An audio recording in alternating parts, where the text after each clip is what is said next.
Praise the Lord. வாழ்வை வளமாக்கும் தேவ வார்த்தை சங்கீதம் 9:9. சிறுமைப்பட்டவனுக்கு கர்த்தர் அடைக்கலமானவர், நெருக்கப்படுகிற காலங்களிலே அவரே தஞ்சமானவர்.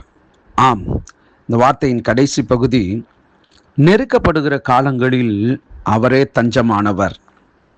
இந்த வசனத்தின் 9-10 வசனங்கள் இந்த முழு உலகத்தையும் தேவன் நியாயந்தீர்க்க எழும்பும் முன் அவரே அவருடைய ஜனங்களுக்கு அடைக்கலம்.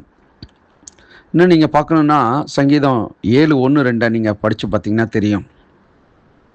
தேவனை தேடுதல் எந்த ஒரு பயனையும் கொண்டு வராதது போல் தோன்றினாலும் நம்முடைய அனுபவம் நம்மை ஊக்கமின்மைக்கும் மனசோர்வுக்கும் கொண்டு சென்றாலும் நம்முடைய எதிரியாகிய சாத்தான் தேவன் தற்போது நமக்கு செவி கொடுக்கவில்லை என்றும் நம்மை கைவிட்டார் என்றும் குறிப்பிட்டாலும் அவரை உண்மையாய் தேடுகிறவர்களை அவர் ஒருபோதும் கைவிட மாட்டார் என்ற இந்த உண்மையால் நம்மை நாமே ஊக்குவித்துக் கொள்வோம்.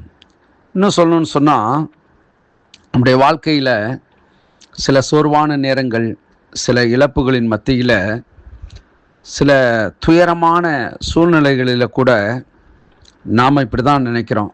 தேவன் என்னை மறந்து விட்டார் போல, என்னை கைவிட்டார் போல, எனக்கு உதவி செய்வார் இல்லாமல், எனக்காக பரிந்து பேசுவார் இல்லாமல் நான் யாரிடம் செல்வேன்? என்னை படைத்த தேவனும் என்னை பார்ப்பதற்கு அவருக்கு இஷ்டமில்லையோ என்றெல்லாம் சொல்லி கூட நாம் நினைத்து கவலைப்பட்டு கொண்டிருக்கலாம். ஆனால் வேதம் தெளிவாய் சொல்லுகிறதல்லவா, நெருக்கப்படுகிற காலங்களிலே அவரே நமக்கு தஞ்சமானவர். அப்படின்னா எல்லாரும் நம்மளை விட்டு போயிடலாம், எல்லாரும் கைவிட்டுடலாம்.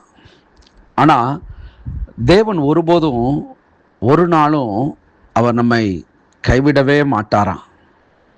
அதனால தான் யோசுவாவுக்கு சொல்கிறாரு, நீ பலங்கொண்டு திடமனதாயிரு, நான் உயிரோடு இருக்கனாலலாம் நான் உன்னை விட்டு விலகுவது இல்லை, உன்னை கைவிடுவதில்லைன்னு சொல்லி.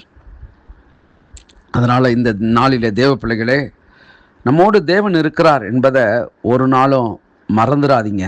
எந்த சூழ்நிலையிலையும் நீங்கள் கைவிடப்பட்டு கொண்டிருக்கலாம், கைவிடப்பட்டிருக்கலாம், உங்களை அற்பமாக எண்ணிக்கொண்டிருக்கலாம், அல்லது உங்களை ஒரு நபராக ஒரு பொருட்டாக கூட எண்ணாமல் இருக்கலாம்.